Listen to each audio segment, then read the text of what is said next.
안녕하세요. 오늘 여러분과 함께 좀 깊이 살펴볼 자료는요. 김종태 교수의 칼럼입니다. 힘을 쥔 자들이여 파에톤을 기억하라. 네, 제목부터 상당히 강렬하죠? 그렇죠. 요즘처럼 정치적 힘겨루기가 좀 눈에 띌 때 이 통제되지 않는 권력의 위험성, 이게 더 중요하게 다가오는 것 같아요. 맞습니다. 시적절한 주제라고 생각합니다. 이 칼럼은 그리스 신화, 또 문학 작품, 이런 아주 오래된 거울을 통해서 이 문제를 좀 비춰보고 있는데요. 네, 흥미로운 접근 방식이죠. 이 이야기들이 오늘날 권력 사용에 대해서 어떤 울림을 주는지 한번 같이 파헤쳐보죠. 자, 시작해볼까요? 네, 칼럼은 먼저 현 상황에서 보이는 양쪽의 힘, 그러니까 대통령의 권한, 그리고 국회 다수 의석, 이걸 먼저 언급해요. 네, 그렇죠. 양측의 힘이 어떻게 작용하는지. 그러면서 좀 근본적인 질문을 던지는 거죠. 이 막강한 힘들이 과연 정말 국가와 국민을 위해서 쓰이고 있는 건지. 아니면 혹시 다른 목적? 개인의 야망이라든지 정쟁의 도구가 되고 있는 건 아닌지. 그런 물음이죠. 네, 바로 그 지점입니다.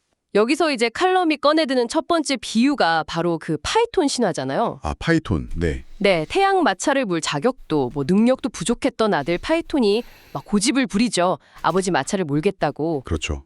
그러다 결국에는 통제력을 잃고 세상을 거의 불바다로 만들 뻔한 그런 이야기인데, 정말 아찔한 이야기죠. 칼럼은 이걸 통해서 단순히 자격 미달의 문제를 넘어서서요, 권력에 취해서 자신의 한계를 모르는 그 오만함. 아, 오만함. 네, 그 오만함이 가져올 수 있는 어떤 파국적인 결과를 경고하는 겁니다.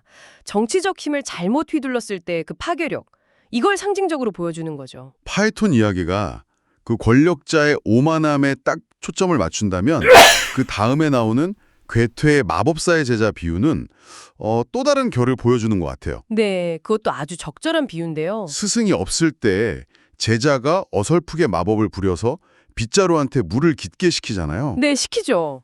근데 문제가 생기죠? 근데 정작 멈추는 법을 몰라서 온통 물바다가 되고 말죠. 심지어 빗자루를 쪼갰더니 아, 오히려 더 큰 혼란이. 2배로 늘어나 버리죠. 네, 2배로 물을 길어오는.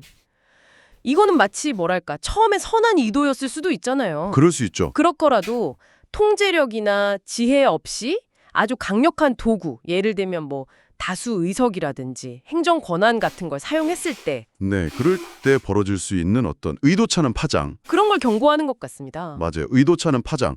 칼럼이 이 두 이야기의 차이를 좀 어떻게 활용하고 있는 건가요? 아, 좋은 지적이신데요. 칼럼은 이 두 이야기를 통해서 서로 다른 위험성을 다 보여주는 것 같아요. 그러니까 오만함으로 인한 직접적인 파괴, 이게 파에톤이라면 네.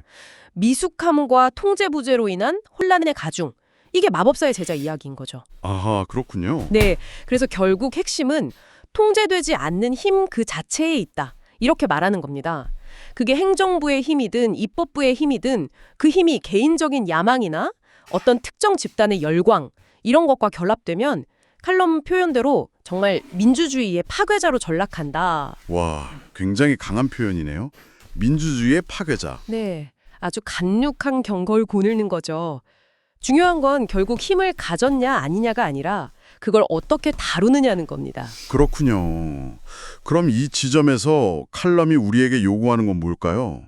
단순히 정치 게임에서 누가 이기냐 지냐 이걸 넘어서서요. 네, 그 다음이 중요하겠죠. 그 결과로 얻은 권력을 어떻게 사용하고 또 그 결과에 대해서 사회 구성원들이 어떻게 반응하는지 이게 더 중요하다고 말하는 것 같아요. 맞습니다. 특히 그 결과에 승복하지 않는 태도가 사회적 분열을 심화시킬 수 있다는 지적, 이거 정말 곱씹어볼 만하죠. 정말 그렇죠.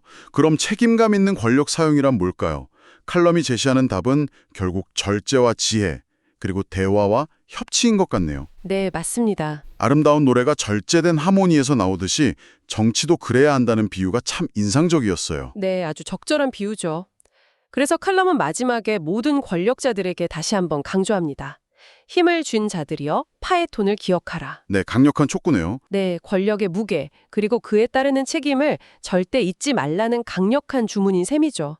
근데 여기서 한 걸음 더 나아가서요. 네. 이 문제가 단순히 지도자들에게만 해당하는 게 아니다.